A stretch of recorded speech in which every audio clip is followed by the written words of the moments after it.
this idea that, oh, well, they got to do it and Chelsea got to do it, and now you're just safeguarding the top teams. It's like, you've got to just understand that something that was one way and the way something is now can be two different things if it is in the idea of getting to a place of progress. And the same goes for Man United, who are struggling with FFP to this point now, and I know they've got a lot of revenue streams, and I get it. Chelsea as well, who have spent all the money badly. So the answer, when we're talking about sustainability,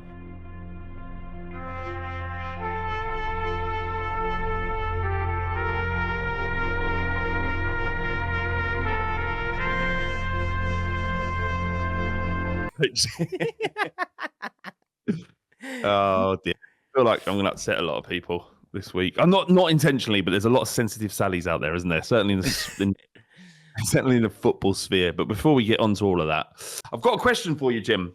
yes, Flavlar. What is it? It's just something that's broke over the last couple of days that's piqued my attention. Moreover than the story is actually the people's reaction has piqued my interest. And that's one of a young or an old, sort of on the scrap heap, Jordan Henderson.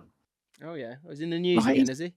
He's in the news. He's not worked out for him in Saudi Arabia, has it? Oh, shock horror. It's not worked out. All the money wasn't worth it in the end, right? But I've been reading articles and people are going, what have you done, Jordan? What have you done? Your legacy. What have you done? And I'm like, what has he done? What has he? He's gone over to Saudi Arabia. It's the end of his career as a sort of elite central midfielder. Perhaps one season too early, but the opportunity was there in Saudi Arabia. Now, are you telling me, Jim, that if there's not an opportunity at the end of your career to earn an enormous amount of money as a footballer, not a politician, right? He doesn't owe anybody anything. As a footballer, a young man of 32, and 32 is young to make these sort of life-changing decisions. Are you telling me that, James, you wouldn't do it if some Middle Eastern corporation comes along and go, we like that Jimmy Allcott. We like him. We like the cut of his jib. Yeah. Let's pay him 5 times what he's getting paid now to sit in front of a camera in YouTube and go over there. But no one is. Everybody's doing that. So are you so essentially you're saying to me, Jordan Henderson is the Richard Keys of football. And he's had a good career. And he's had a good Fabinho and Jordan Henderson. That's so Fabinho is the Andy Gray and Richard Keys of football. In a way. Well, does he have to give any of the money back? He is pocketing sweet money there. No, he hasn't. Interestingly, he hasn't pocketed a single penny yet. He's deferred his income for tax purposes. Now we have a. So he doesn't pay his tax either. Oh, well, hang on. Well, we don't know, do we? It's been deferred for tax reasons, and generally that information doesn't. It's not like Jordan Henderson's gone in and gone, right, I need to figure out the tax implications of where I'm lit. He's got an excellent accountant who's telling him this is how you should do it. Yeah, of course. Yeah. So he hasn't actually. Yeah. You seem shattered, Jordan, coming into training. Yeah, working the midnight oil, doing the books. I wish I could. Trying to figure out the sort of. Obviously, I'm trying to figure out the sort of tax deviations. Whole squad's going. Yeah, me too. No, yeah. Well, interestingly, this is it. This is so people that have been living under a rock. He's no longer a part of the club that he joined in Saudi Arabia, and he's now doing a medical, I think, in Amsterdam, and he's going to sign for Ajax, which is actually a great move for him, like much more sensible move. That if he moved from Liverpool to Ajax before this whole Saudi issue arose, then everyone would be going, that'd be interesting. A lot of sort of moral conversations to be had. One question in today's pod: we've got a lot of FFP stuff and a lot of points deductions, possibilities, loads of clubs in the news for that. So we're going to try and touch on that. But I would like to know, so if you are not a patron, become one. It's wicked. You get first dibs on tickets for live events. We've done a couple. We're definitely going to be doing more this year. And we do a mailbag each week where we get to answer all sorts of bloody questions, which is great. But one question for the patrons. When it comes to Henderson, and I think we'll do this throughout the pod actually today, where do you sit on these issues? So was Henderson right or wrong to go to Al-Attifaq and take the cash? And now has he actually played a blinder getting out of it again, or do you feel differently about it? Let me know in the comments. What I do find interesting about the Ajax move, bit of a gear change, isn't it? Lifestyle wise, to go from I'm gonna go over there, and I've got to do what? Well, if that's your culture, I'm gonna have to behave accordingly. Well, I'm not gonna condone this, that, whatever, because I just want to spread the word. And now he's going to Ajax. And it could be up to all sorts. Do you think he's just like, any chance of a move to Ajax? I'm gasping for a join. For a bit. Yeah. Look, there's a couple of things here. The criticism, we're ignoring the criticism. So Ollie makes a good point here. It's not about him doing it. It's about how he went about in the interview justifying it, despite being supporting the LGBTQ plus rights and backing it. And then 6 months later, he backs out. Right. Okay. No, you're correct, Ollie. And I can understand that frustration because he did do that. I am standing shoulder to shoulder with this issue. Right. And then, like you say, 6 months down the line, he's then signing a £600,000, £700,000 a week deal to spit in the face of that.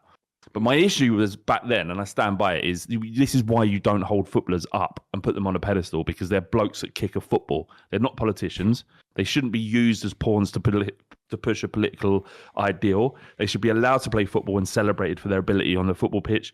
And they shouldn't, unless they willfully enter this conversation, they shouldn't be used as a pawn in this instance, because they will let you down. What damage has he done to this cause compared to the value he added before he made the move? He's a man and a normal human being who's offered a life-changing amount of money and went for it, as most people would, if we're being super honest, right? So asking him to not do that wasn't realistic or reasonable. But I can understand the frustrations. But the fact that 6 months later he's gone, after saying I want to change the perception of Saudi football and all that shit he come out with, and then went actually I want to go and play for Ajax, which was a better move altogether. I can understand it, but he's just the bloke who's made a mistake, who's now rectifying it. It's his life. Let him do what he wants. Do you know what he's done? Who's that guy? Is it Dapper Laughs? Do you remember Dapper Laughs? Yeah, of course. Yeah. So I always thought that was really interesting, and as time has progressed. So Dapper Laughs was a English comedian who was big on, I want to say, Vine, and then maybe everyone knows who he is. Americans might not know. Right. People got a worldwide audience here these days. Is that true? Have you checked the analytics? Well, no. I've been there's a lot of chat on YouTube these days about barriers to entry, so I don't want to lose anyone. So anyway, the important thing is this comedian was sort of up and coming guy, and he was a bit risque with some of the stuff, but he was just everyone was just a geezer, just having some fun. And anyway, made a bad joke, inappropriate joke, which comedians make all the time. But much like Jordan Henderson, I think it was something about. Yeah, I know what it was about, but it was it wasn't. It was a bad joke, right? He got it wrong. But the thing that makes this worth saying, so stick with me, is that it's similar to Jordan Henderson. It was one where there was this big thing, and then he went on Newsnight and was interviewed wearing a horrific camel-coloured turtleneck by the same woman, and her name escapes me, but she's absolutely probably one of the best TV or just general broadcast journalists in the country over the last 20 years, blonde woman who did the Prince Andrew interview. And she destroyed him because he was sort of trying to apologise, but kind of in his own way to sort of find a sort of moral footing.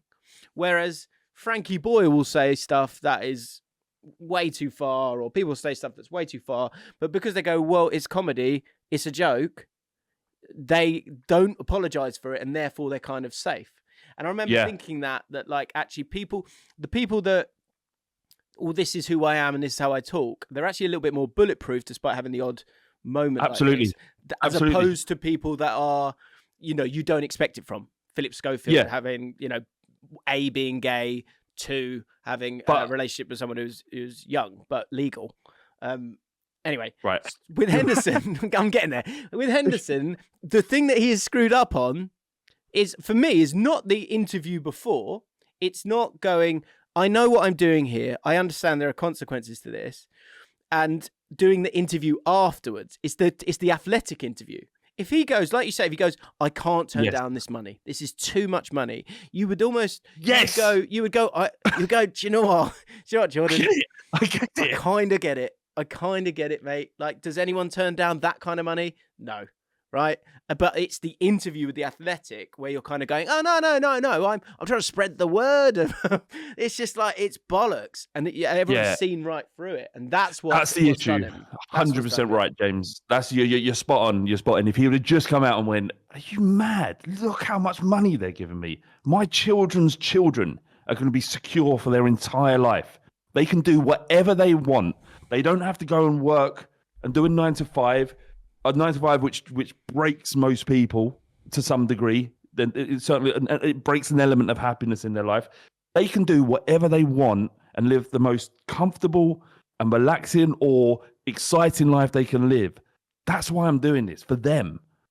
Everyone would have understood. Everyone would have gone, and I'm really, really sorry that this makes me a hypocrite. It does make me a hypocrite, but I can't forgo this opportunity for my children and their children. I just cannot. I cannot do that. That's weirdly weirdly the golf element of it with Live Golf.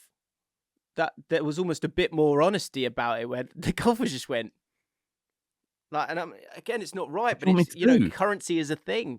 Like, yeah. Do you think? Do you think there's been a moment where Henderson's gone? He gets home and he's just like, "I've made such a grave mistake."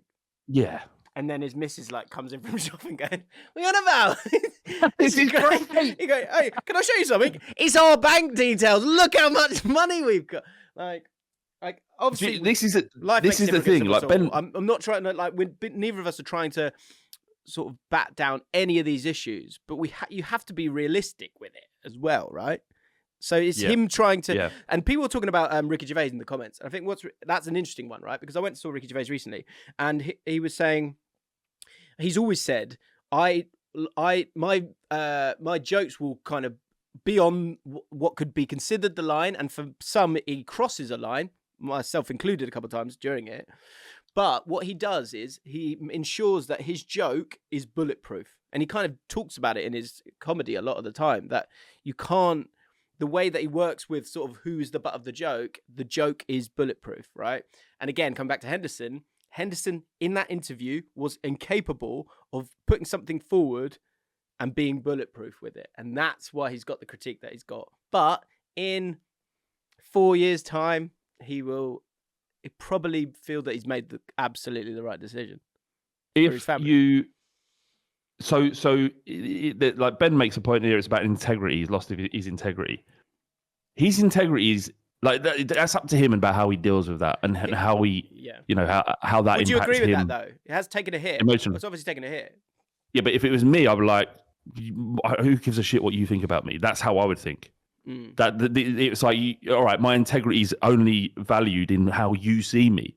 As soon as you start thinking about something else, suddenly my integrity is not important.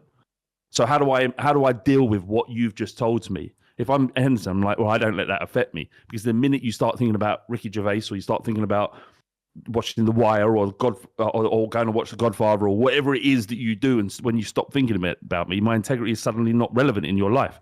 After you've written that tweet, after you've emailed someone, after you've had that conversation, you go on to something else. It moves on. He's done what he thinks is the right thing, and fuck what everyone else thinks. That's my position. Yeah, what I think anyway. I just look at it. He'll be great at Ajax. I don't think he'll do as well as people think he will. If I'm honest, I don't. Do you know what it screams of? It screams of Ji-sung Park at QPR. Like he's done a great. It's not the same. It's not the same. Well, it is kind of the same, because he's not going to win you a game on his own, and Ji-sung Park's never going to do that either. He's part of a machine, right? But when you come and go to a team, we go, okay, you be the star, then sort this out for us. Incapable. I don't think that they're buying him to be the star. I just think he's like they have been a mess. Well, they were a complete mess at the start of the season. And they kind of rebounded. They're still not where they want to be, but I think it feels like it's the prestige of playing for Ajax. It's not the usual profile of player, but they're getting him for a free.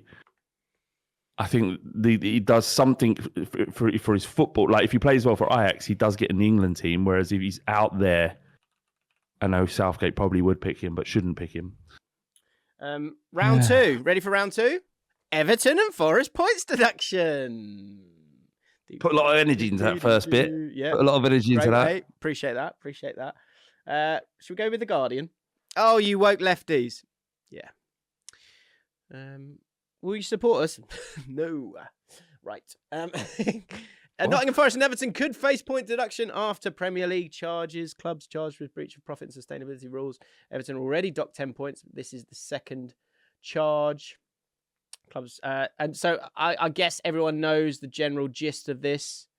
For Everton, it's one where, yes, they've had the 10 points deduction, and I know we've got a few Everton boys in the chat, so intrigued to know your thoughts on this. But it's over a 3-year period, as we know, when it comes to profit and sustainability, and so that then shifts along a year.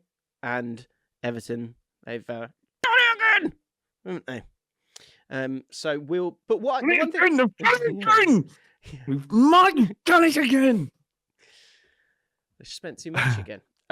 So Everton were deducted 10 points in November for a 19.5 overspend in 21-22 and are awaiting the outcome of their appeal. This second charge relates to their accounts for 22-23, which of course is 3 years prior to that as well. Nottingham Forest, when it comes to them, it's the thing that you have the EFL rules, which is about 13 mil a year you can lose.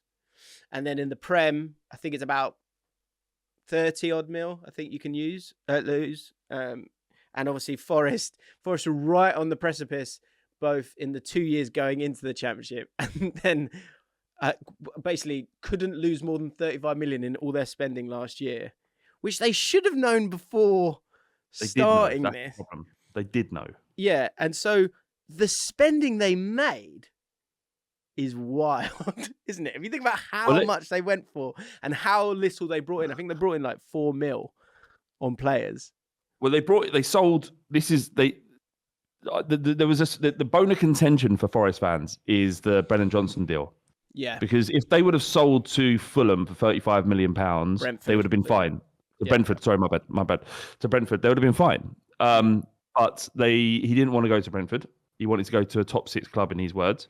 Or in Forest's version of his words, and they've gone. They've basically sold him to Spurs for £47 million a couple of months later, which is a much better deal. That's more money, isn't it? It's more money, so that means it's good result. Forest fans, and that they might argue, is that we've got a better deal. We've actually done better in terms of the financial. The deal, the business deal, is much better. It doesn't matter. You know the rules. You know the cut-off point. If your job is if you're banking on Brennan Johnson agreeing to go to Brentford all in or you're fucked, that's on you. You've got months to plan for this.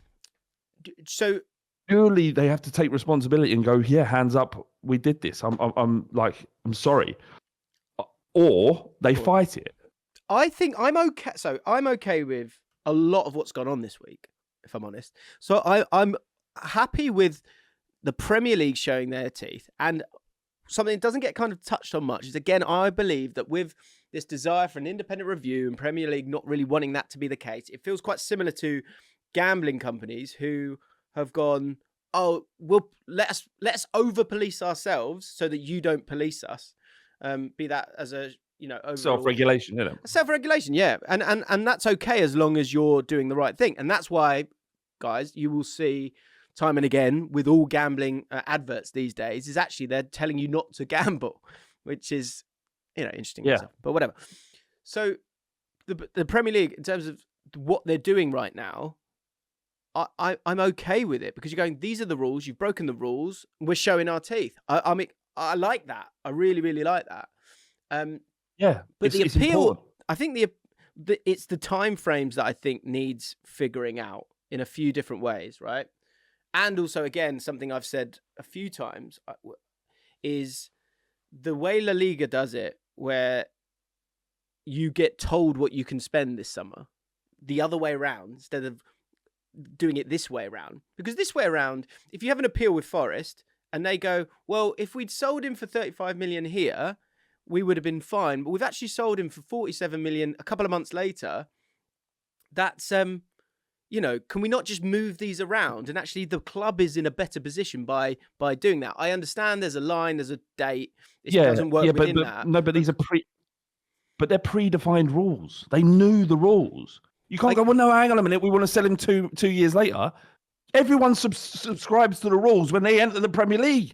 They don't go, well, can we have, that money's no good. We're actually not interested in that money that the Premier League gives us, the £100 million a season that we're getting by being in the Premier League. They're all not, that's fine. That's a part of the rules. You get this as a subscription to the Premier League. But my point is, you have to play by our rules once you're here. But here's the problem then. I understand. The market, when the market's still open, for there to be a deadline within that is silly to me because you utilize the transfer window in a certain way, and that can, that's a gamble in itself, because if you push it on further along, then if you move those dates to September or whatever it might be, the end of the right. Yeah, then if that had been moved along, then this wouldn't have happened, and everything would have been sweet, right? Why is every other club okay with this deadline and not Nottingham Forest? I think so. This is another thing, right? Any kind of grumbles with FFP are like it and sort of moving the process along, making it better. I'm all for hearing that, but we are moving towards a better solution. I think it needs to get wiggled around again and again. But you have to sort of have the rules, and yes, okay, you're going to get done for the rules. I think Everton's a little bit different. Again, is it cruel because if you're, so another thing I would do is I would go, you have your 2 years, and then we're telling you what you've got for this next year, right? So and just generally as a breakdown, also getting from A to B and being from one place as a league and as a game and getting to another place is going to mean that there's going to be casualties. There has to be an element of cruelty to get the rules working. And there has to be an element of flexibility to change those rules. So when people start going, oh, well, this rule won't be a rule then, or that rule wasn't a rule then, it's rubbish when it comes to the overall desire to have progress. And I think with Everton, there is a cruelty there that you go, well, hang on, we've given you this deduction, and now because you can't wriggle out of something that you've already been punished for, you're going to get punished again. It's cruel. And the points deduction of 10 points, is that too much? That's up for debate as well. Fine. But as you say, the rules are the rules, and you have to show teeth with it. Yeah, of course. They need to mean something. For years, we've been banging on about how financial fair play doesn't have any teeth. That is something that's been regurgitated to ad nauseum. You've heard it so much. The FAP doesn't matter. It doesn't have teeth. How many times have you heard that, James? Exactly. Now it has teeth. Now we're going, well, no, hang on. No, not have teeth, but just not for us. That's what we're saying. And my issue is, while it is frustrating for the fans, 100%, because they're not in control of this. The Irish should be aimed at the people making decisions that put you in this situation. If they don't know how to play by the rules of the Premier League, then they shouldn't be owning the football club. And it's a shame that the fans have to be punished for it. Now, what I don't have any sympathy for fans. Did you want to say something else, Jim, or I want to slightly move this? Go on then. Okay. Well, I just want to say, again, that comes back to the fact that these sort of owners can't be trusted to a point. And what I would say is a solution with the Everton thing is they've already been punished for 66% of that sort of rolling period, right? So I would suggest that say it was 10 points, which is a nice round number, right? This second deduction, if it is, correct and all that stuff, should be 33% of what it would have been. Because it's sort of double jeopardy. You've already been sort of done for 66% of it. For Forest, I think there's a difficulty here, and there's another conversation in the sense of sort of growing pains, in the fact that you're in the EFL for these 2 years. You're being sort of, you have to work within that market, and then you sort of step up, and you've obviously not got the equipment to be able to work at that level, and so you have to spend a lot of money. You're making life a lot harder for people to come up. So again, that maybe for a newly promoted side, when there is that gulf, And is it a gulf that you look to sort of bring down as time goes on? That would only be... You can have 50 million because you've got it. Maybe that is a solution. That maybe if you have got it, then you're allowed to. There's an additional set of rules for teams that have been promoted to the Premier League. I wouldn't be opposed to that, and I think in maybe a less black and white and binary way of dealing with these might be an appropriate way to move forward, so that you have more of an opportunity to strengthen as a team who's coming into league, because there's such a disadvantage to you. Yeah, and then that would bridge that gap. I get that, and I think that's fair. But there are teams that have done it without having to speculate in significant ways. Yeah. And why is that not a model that should be perpetuated as good form? Like Brentford.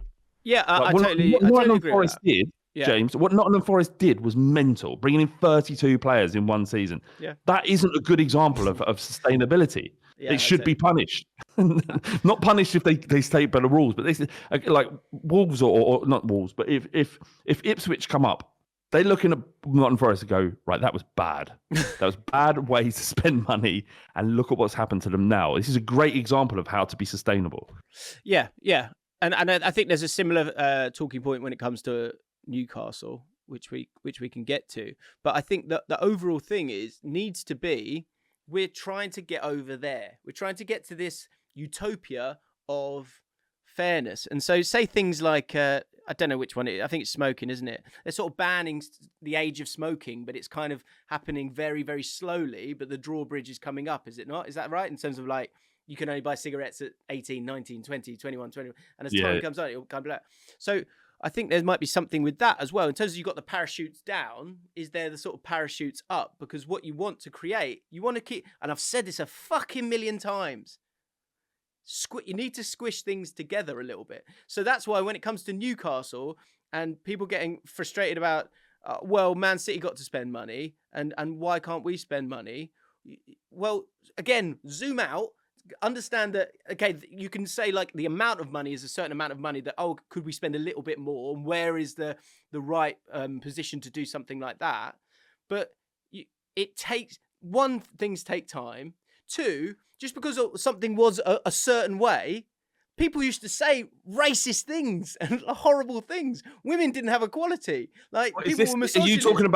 Are you talking about Newcastle fans moaning that they can't spend like Man City did? Is that what it is? Yeah, this idea that oh well, they got to do it and Chelsea got to do it, and now you're just safeguarding the top teams. It's like, you've got to just understand that something that was one way and the way something is now can be two different things if it is in the idea of getting to a place of progress. And the same goes for Man United, who are struggling with FFP to this point now, and I know they've got a lot of revenue streams, and I get it. Chelsea as well, who have spent all the money badly. So the answer, when we're talking about sustainability, is you have to be smart regularly for a long time, and that's how you'll get success. And that's how I would like the Premier League to be. Because it was, when you go to Man City, I get what they did, and Chelsea, what they did initially to get to this size was wrong. We knew that was wrong. But you can't. They are being charged because of it. You have to change it, and someone will have to be affected by that. Like, it's just obvious. So this takes me to the thing that's been really, really irritating me this week, and it's Newcastle fans saying that there's an agenda or some sort of corruption, that they're trying to protect the top six. It's Everton fans pointing towards Manchester City, and I haven't seen it much from Forest fans, but I don't have that many around me. But fundamentally, it's like saying, what about Manchester City? And Masters, the guy who's head of the Premier League, was in. He was in, what would you call it, court. He was having to answer questions. Is it Department of Culture, Media, and something else? Right, answering questions about why Manchester City haven't been charged, whereas Everton have. And I don't know how many times this has to be said that the Manchester City have been charged. It's just a date hasn't been set for them to answer for those charges and to figure out what kind of punishment it is, because Everton and Nottingham Forest are guilty of one charge. Manchester City are guilty of over 100. Now, the current thing that we're kind of hearing is, with very different characteristics, just to add as well. I think very different. But the current thing, well, give us a date. They haven't said a date. they need to be given the lawyers need to be given as much time to build a perfect case against Manchester City.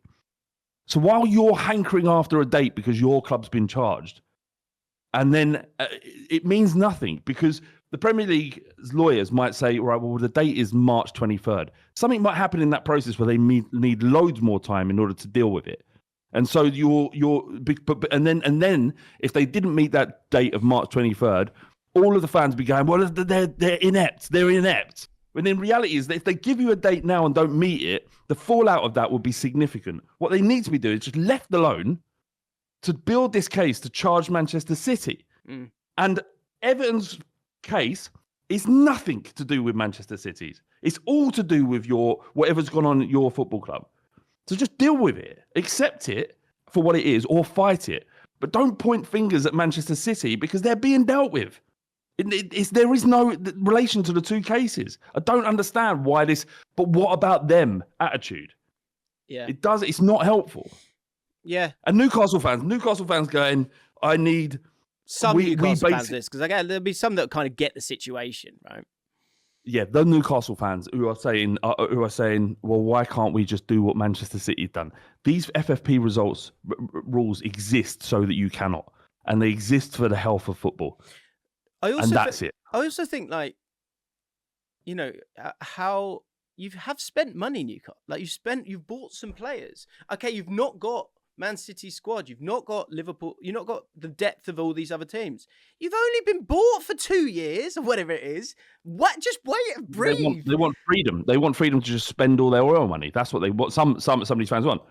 But imagine a world that they've been there 2 years, but they could, if there was no rules, they could have spent £1 billion in 2 years, Jim. Of course. So yeah. So but that's everything we don't want. Of course we don't want. It disrupts the integrity. The integrity of the Premier League is already. It's already in a difficult place because you have this cabal of top clubs that are difficult to usurp, and you also have Championship clubs that are trying to get in and maintain. It's very difficult. If you're suddenly saying all the regulation is off, there are no rules against spending, and now you can do whatever you want, Newcastle. Look at what that does. Yeah. Look at what that does. Well, it's too late now. It's too late. Well, it's not too late. Yeah, there's some great comments. Sorry, you're here. unhappy. Some people going, the best time to do something would have been 10 years ago. The second best time is today. Yes. That's it. That's totally it. Jay Stevens said on the Athletic podcast, they said that the complication from Man City they are denying any wrongdoing, whereas Everton and Nottingham Forest have basically admitted that they have screwed up and they're fighting working with the punishment. And so that's okay with the elements of appeal. Yeah, I just I think there's a lot. And Everton fans won't like this. Forest fans won't like this. Some Newcastle fans probably won't enjoy this. Whatever. I'm seeing an element of progress. Like, I think there needs to be. Yeah, me too. I think there needs to be the ability to grow, and I think that's why those numbers can change all the time depending on the market. What I would really like to see is a better mission statement saying what is utopia? Where are we trying to get to?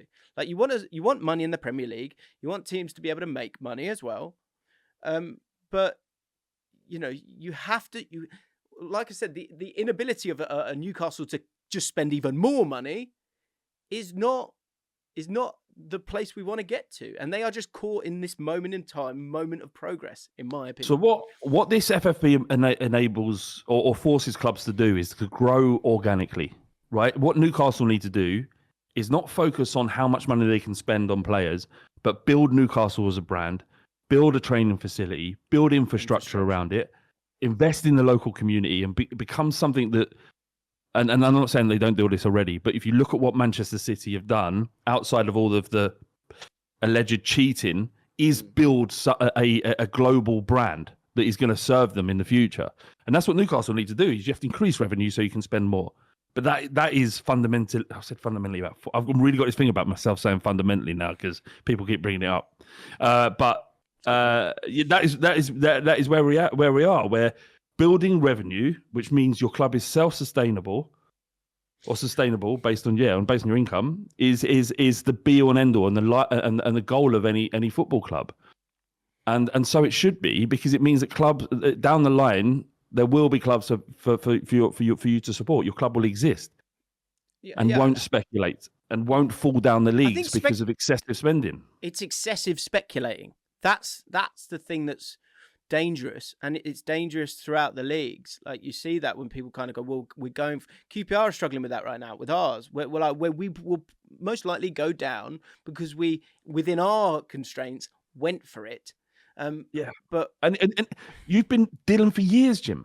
Years. Well, we've already been fine. Yeah, we've already fine. You get all things. That's the thing. It's like this idea of this idea that you don't have to get on with it. You're not accountable. QPR are the worst team to support over the last 10 years. Fact. And part of that is because we screwed up. We spent too much. When did that happen? We've had to deal with the when did we stop spending, or when did we get? No. Sorry. When did you speculated and you bought a lot and paid a lot in wages? Yeah. To the point where your financial structure fell apart. When did that? When was that spending? I think roughly? It was a year after the Aguero season, which I always forget. Is that 2012 or 2013 or something like that? So QPR right now are still feeling the effects of excessive spending at that time, and it's 10 years later, 11 years later. Yeah, and it's not 12 because years later, and it's not because we don't have more to spend. It's because we're not allowed to. Now, you can have gripes about that. And again, I think there are sweet spots in terms of allowing Newcastle to spend a lot and spend more than a Brentford, because they've got more money than a Brentford. I get that. But what also needs to be kept in mind is that it applies to everyone, and it will take time to make it harder to go up, but it will make it easier to come down as well. Because Man United, for example, with all the money that they've spent, they still have a ton of money that they could spend on transfers to make it go away. And they can't. They can't buy anyone in January because they can't do it because of FFP. Nor can Arsenal. Arsenal have 11 million reportedly. 11 million pounds to spend in January. Now they'll get money. They'll get money in the summer because of TV deals, and they also have a squad full of valuable players that they can sell if they want to refresh. But the years of Arsenal speculating are done, right? For the most part, they're going to have to be self-sustainable at this point. They were able to spend because they were financially savvy before that speculation. So this was a plan of theirs: build a squad that's capable of winning the league and European success. Whether they've done that or not now is debatable, but they have an excellent bunch of players, an excellent young manager, and you feel that they're set up for the future. But the reality, because of financial fair play, is they're restricted now. That's important, that you can't just speculate as a big club. That's a massive thing, that the financial fair play in the Premier League has teeth, because it means that clubs like Newcastle, Manchester United, Liverpool, Tottenham can't speculate beyond their means and become a mini league in itself, one that's much more significant than what we have now. And I think you look at the Premier League at the moment, James, right? And it's about as narrow in quality as it's been for a long while. The quality between Brighton and Manchester City isn't gigantic, whereas it could have been previously if financial fair play wasn't a thing. The gap, as I said, I think I said this last week. The problems is the gaps between the teams that go up and down in the Championship and the rest, and then kind of the same in League One. It's those gaps. That bit's getting stretched more and more, and so we need to find a way to kind of help with all of that. And that's why. But come back to your point, like, it's about, look at Brighton. Look how good and smart Brighton are. Like, it can be done. Things might take a little bit longer. But yeah, I see progress personally. I see progress.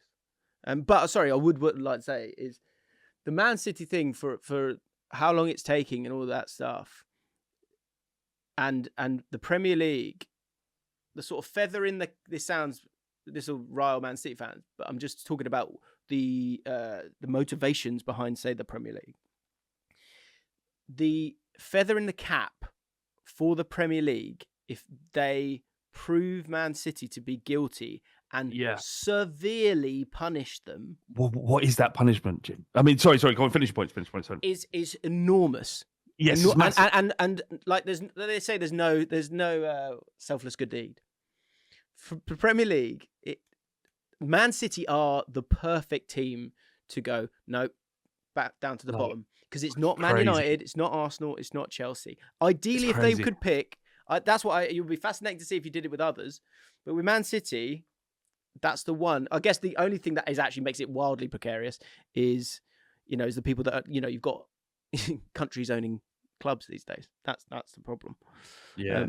Well, what Manchester City did is they've realised that they couldn't get to where they wanted to be as quickly as they wanted without breaking the rules, allegedly. Now, if they're found guilty, and bearing in mind, all of these go to an independent body. It's not the Premier League finding them guilty and that's the end of it. They go to a unbiased group that decides whether or not the charges and the punishment are fair. And then an appeal is made, like Everton's, and it may get reduced to 6, whatever it might be.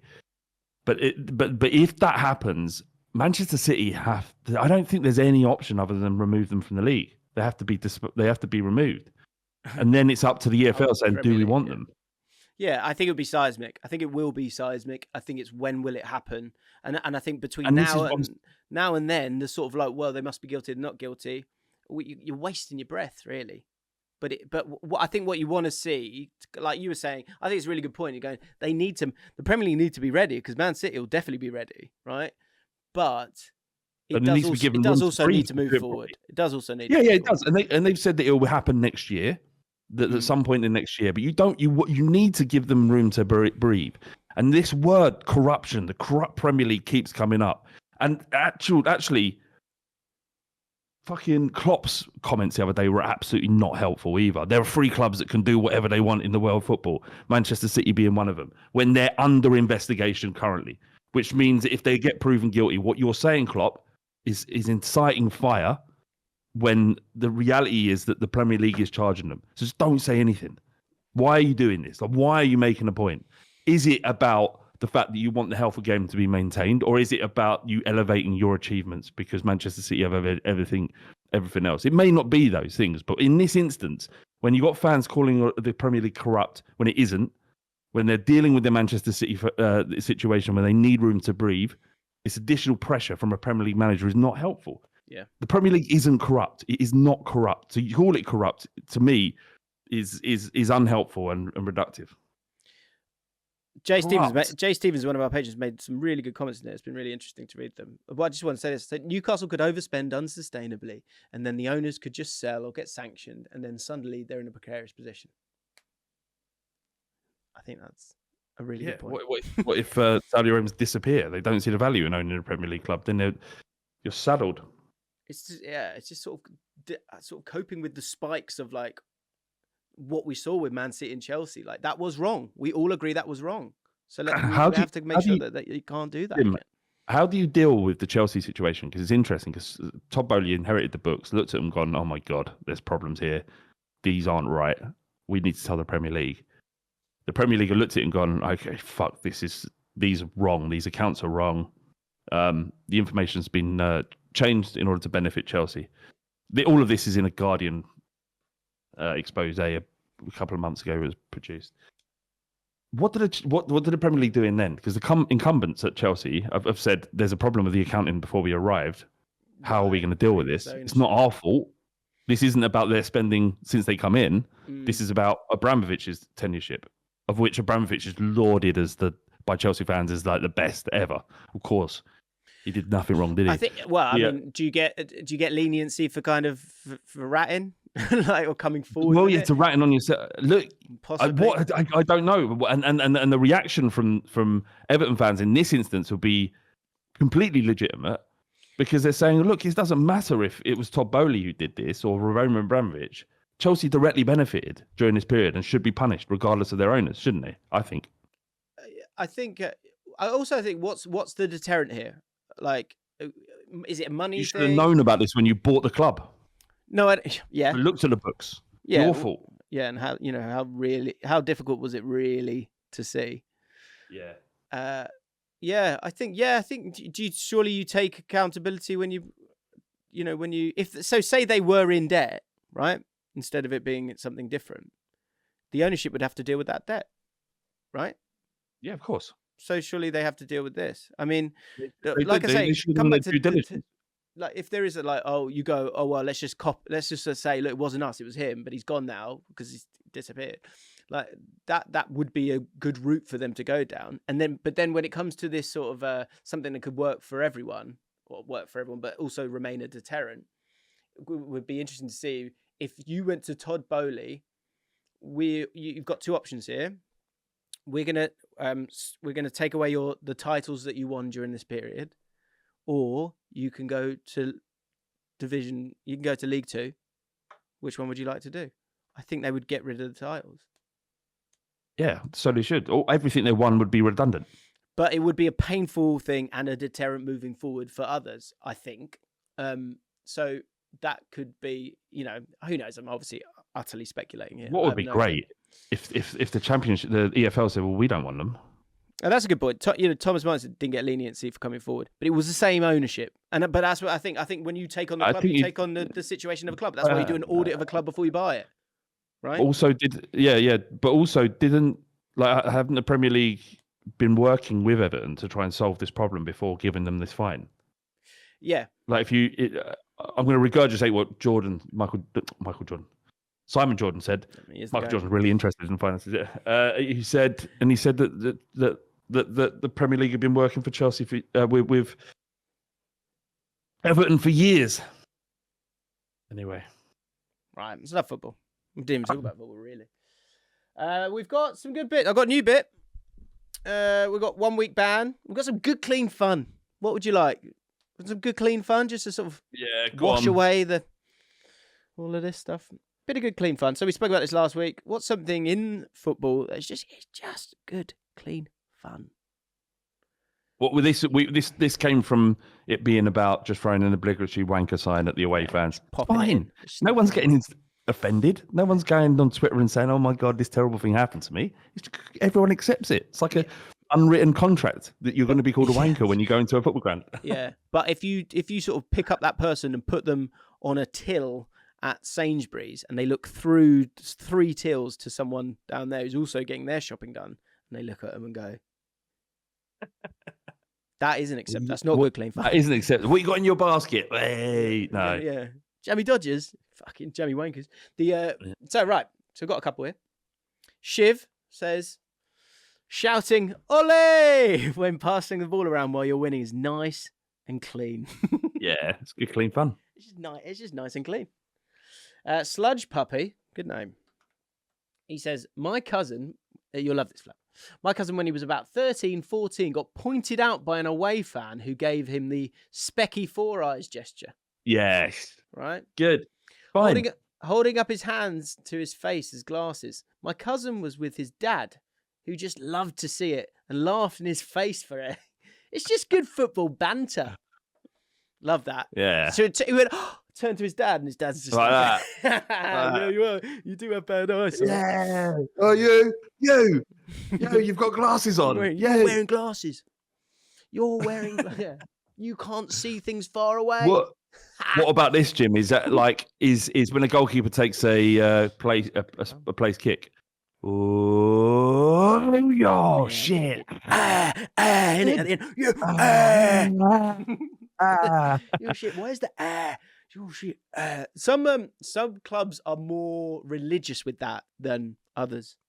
Yeah. I find we don't do it. We've never done it really. We used to do in the 90s. Go on. Brentford always really liked it. Is when after a goal went in, they'd sing "It's All Your Fault" to the goalie. That's good. At Spurs in the 90s, late 90s, if we get a corner, and other clubs used to do it like this, go, did you remember that? When you get a corner. Everyone goes, and Spurs obviously did. Yeah, that's so true. I've never thought about that. Where did it come from? I don't know. It's just like I'm buzzing. We might score it. Yeah. Yeah, and that was back before it became statistically evident that corners weren't that great. That's a great one. Yeah. Everyone's spoiling. 1 week ban for that. 1 week ban for that. That's the worst. Yeah. That is the worst thing, James, that someone found out that corners weren't actually that great an opportunity. Because when I was a kid, you're like, hold on, something's happening here. Yeah. I'm excited. But now it's just like, Nothing. Stoker Pup says, where are you? Oh, it's gone. Oh, here you go. Good, clean fun. At Birmingham, we shout, who? When the announcer reads out the name of the opposition players when they're making a sub. It's great, clean fun. We do that as well. We do that as fear, well. Fear enters me when fans do that. When a player's coming on, everyone goes, who? And you're like, he's going to score. He's going to score now. Oh, no, I like it. Do you know, it's good when you're playing a good team and it's a big player. Yeah, the ironic who. That's good. Wayne Rooney's coming on. Who? 72 Reese is good, clean football fun. Singing cheerio, cheerio, cheerio to an opposition player who's just been sent off, or opposition fans for leaving early when you're winning. That is good. Is there a fire drill? Is there a... on an away day mocking the home atmosphere. Is this a library? There we go. Is this a library? What a shitty... Hang on, what? Or what a shitty home support. I've not heard that one. I'm not a big fan of that, actually. Your support it's fucking shit. Your support. It's like everyone sings that when they're away from home. Yeah. Everyone's home support more or less is shit. You only sing when you're winning is a bit crap as well, I think. Yeah, it's just rubbish. Weak, and do you know what's a shame that's gone? Shame that that in this new woke world where we can't say what we want. When a player goes down injured, let him die. Yeah. Do you know who ruined that? Do you know who ruined that? Hey. Fabrice Mwamba. Because he nearly died. You don't were people singing that in the ground? Not as a man who was in the ground when it happened, absolutely not. They were not singing that. It was silence. I've never known 36 to be that many people in a stadium and there just not being a pin drop. It was the weirdest experience ever. Horrible. Yeah, that happened. That happened last year. We had one of our old goalies who was terrible for us. He was playing for Hull City, and he sort of ball went to the back post, and he went and the guy sits with us. We've got a sort of group of us all sat in the same seats for 20 years now, and he goes, he's faking it. He's fake. Get up, and he sort of really went with it, and then sort of minute, 2 minutes, 3 minutes. And he sort of doubled down. And he went, he's faking it. I'm telling you, he's faking it. And then and it got to the point where this like 6'8" monster goalie was like getting taken off with like a neck brace on. And he's going, oh my God. I'm just looking at it going, stop now. He's, leave he's it. He's faking it.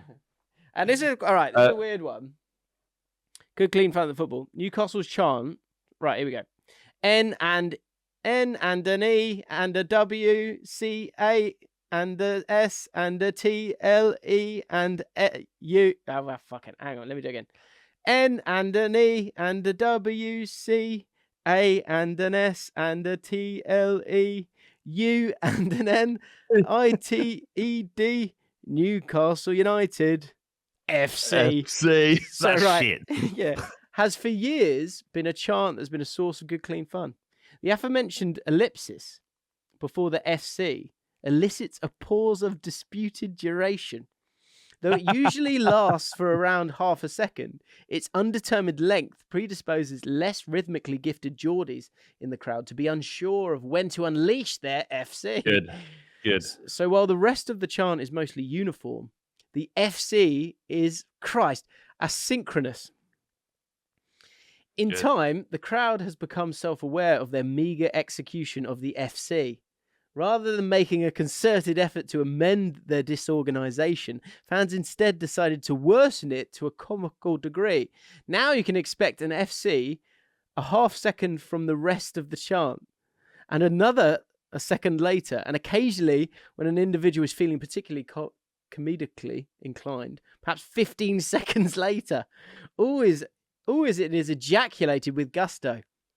What started as a facetious source of self-awareness has now remained a staple of good, clean fun at St James's Park for many, many years. You'd think it would get old, but hearing a belated FC will never fail to draw a smile and a light-hearted roll of the eyes from Newcastle's faithful. What a comment. Good. Oren AGAB. I've learnt some words there. Great stuff. Shit chant, though. We had one that's similar where we spelled it out. It was, who's the leader of the Spurs? Are you like you and me? Early D, early Y, King, Ledley King. I think Mill will try and do that, don't they? He They hates struggle with the that one, Gooners don't they? just as much as me. Me. Who's the good one? Ledley, good old Ledley. Right, what else we got? Okay, yeah, we'll do. I'll fit. So we've got a new bit. We'll do that in a sec. I just thought this was interesting. Very quickly, anxiety. We were talking about FA Cup replays and people moaning about that, and I was going, it's not about you. Just play the game, get on with it. Anyway, he said there's a real simple solution to the replay issue. People saying get rid of the replays. If a Prem team plays a lower league side, have the lower league side always play at home, and they receive a majority of the revenue. Would the Prem teams reject this? Of course. However, would they rather lose a bit of revenue from one game or lose 7 players to muscle injury? I think that's quite a good idea. Yeah. No, I am listening. I just keep the just there's nothing needs to be solved here. Sorry if you had to play an extra. I mean, what was brilliant and this is just desserts for Thomas Frank because he doesn't get much criticism. That boy. Yeah. He's always just heralded as this weird little sort of statistical based manager who does a good job with Brentford. I get it, right? Everyone fucking loves Thomas Frank. But not only was he complaining about the replay, that his team wasn't good enough to win in the first leg at home against Wolves, then he had to go to Wolves, then he had to go to extra time, and then he got beat. So just... That's what you deserve. Bit of karma there. Jack Hancock called him a greasy little nerd. Greasy little nerd. So, Flav, you got something you want to say at the end of the pod? Which we'll yeah, do you want to do it now? Nearly there. 1 week ban. Okay. I've got one. We've got one from the comments, and I haven't looked at Twitter, but we'll have a quick gloss through that. I don't know if you've got anything as well. Or if that's what you want to talk about at the end as a 1 week ban. I don't know. You can think about that as I read this one out. So Mike said, I'm not even a United fan, but I'd like a 1 week ban from any media outlet or person reporting news surrounding Manchester United players and the club. I'm getting second, nay, third-hand shame at the silly issues going on at the club. Good point. Speaking of which, if you do want to check out the Ripple Effect, we really dive into the new ownership and who could be the casualties with Sam Peoples from United People's TV, the inventor of the Samism, who... didn't do a Samism during the podcast, sadly. I was really looking forward to it. However, Sam, I don't know if Sam will be listening today, but if you are Sam, and I let it go, he said one in a video I watched that morning. He said, the thing is, we need someone who can come in and take us from X to X. And then the second one he said, we were having a pint afterwards. He said, "Got to keep your head to the ground." Yeah, we love you, Sam. We do. All right, mate. I miss him. It is a good pod. Here's my 1 week ban. Sex bots. Just want a week off because they're bloody. One, they're everywhere. I just sort of need a breather from them, and it's like every tweet. At the bottom, there's a couple of extra. Oh, there's a couple of extra replies. Oh, okay. Someone said something a bit naughty. That's just boobs, which is fine. I just think just overload of boobs. If you told a 15-year-old me, there's gonna be so much sex and porn available to you. The lengths we used to go to, that you will be able to write a message on your phone. And just put it out to the world, and porn will come to you. And porn will come to you. Yeah. Your problem is you keep falling for it, Jim. You keep ending up on cam sites because you accidentally click the link. Oh no, what have we done again? No, and again, bloody hell, shit. Yeah, I've got to look at all these tits now. Yeah, and I really want to believe in the community. Let me just go a little bit. Shit. So there's some more tits. Oh, there's an arse. There's more tits. Well, that's a blurred picture of something. But what? Blurred muff. It's blurred muff. What a shame! Twitter's an outrageous. All these tits. People are going to get done on the train, though, aren't they? People are going to be walking behind them, and they're just It's not hard to not look at it though. You just go past it very quick. Oh yeah, well now I know, but I could do with just a. Do you know what? It's a shame. It's a shame that this generation doesn't know what it's like to find a porno in a woodland. Matt, I've heard you say that. Do you want to chat to Paul? We're talking about sex. It's a fine shame. No, it is. I know. That's maybe a bit. What's something that you could, if you could tell a 14-year-old version of you, would blow their mind. Yeah. I would love to hear what you've got. I was chatting. What's amazing how sophisticated these sex bots are is that the comments on YouTube now, often it's like, really, really happy with the content you're making. I think it's really good. Well done. It's just an arse. Just picture an arse. Yeah. So, and I think what people weirdly do is like, on two levels for a heterosexual male, they'll go, well, one, I've been able to see an arse there, and two, it's quite a complimentary comment. So I'm not gonna delete you or report you. I'm just gonna let you be. They seem to it's not. It's really crass now. It's like, do you want to shag old women? Click on this link here, and there's no old women. There's none there. They're lying to you. So there's a new bit there and says it's a shame. Something that's a shame that's not around anymore. Yeah, that's a good Football one. related, it's a shame. 1 week bans, just run through a few. We've got mobile phones and football matches. Yeah, everywhere. Mobile phones everywhere. I think less of an issue with football matches, but in concerts now, like if you go to any gig and some muppet is holding it up and filming everything. And importantly to say with 1 week bans, it is just a 1 week ban. They will return. Okay. Reece Jones, the Premier League, and fired Mashiri. Well, we probably need more than 1 week for that. This weather is cold, isn't it? Oh, it is cold, isn't it? I mean, I don't mind it being cold, but this is really cold. Snippy out. Edward Ellis says, how have we not discussed the feeding of steak by Salt Bay to Arteta? Deserves a good 30 minutes and a 2-year ban. Yeah, I think Arteta's he's come off wrong here, and it's not his fault. I'm going to defend him. The way it was put in his mouth, there's not much he could do. It was weird. It's like, why is he feeding him steak? Like, he can fucking feed himself steak, you weirdo.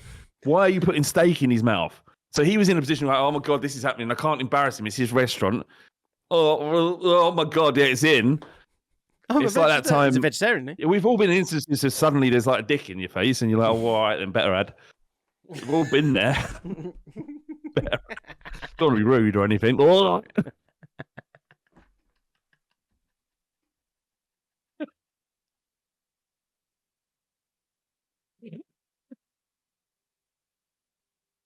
Don't want to be rude. We've all been there. What's that? Oh, Jed. No, Jed. Trying to do some work here. Can you get your dick out of my face? All been there, though. All been there. Yeah, all been there. All right. I hate that. And many others. Get your Klopp self-entitled speeches. 1 week ban. Yeah. And loads more. Simon Jordan needs to sit it out for a bit after hurting Reading fans' feelings. What's he said there? Right. Okay. You got something to say? There's something that's been that needs to be not only 1 week banned, it needs banned from football, right? This is a rule, and I think we all need to abide by it. You are not allowed to comment on refereeing decisions that have gone against your own football club because they are irrelevant. If a VAR decision's gone against your football club, so what? Suck it up, shut up. Because when I hear you talk about a VAR incident or a refereeing decision that goes against your football club, I'm not hearing whether or not there is an injustice. I'm just hearing you complain about something that hasn't gone your way. That's it. It has no value. It doesn't move the conversation different. You're only talking about it because it's happened to your club. Now, if you want to have a conversation about footballing refereeing decisions, I'm happy to listen to whatever you say as long as you're not talking about your own football club. You can talk about all of the refereeing decisions that happen to all of the other football clubs. But if it's happening to your club, I don't want to hear it. It's not relevant because it's full of agenda. So let's move the needle forward, right? Move the needle in this conversation. Let's move to a situation where we can actually make refereeing better by not talking about your own football club. Okay? I like it. Join us on Patreon. Have a great weekend.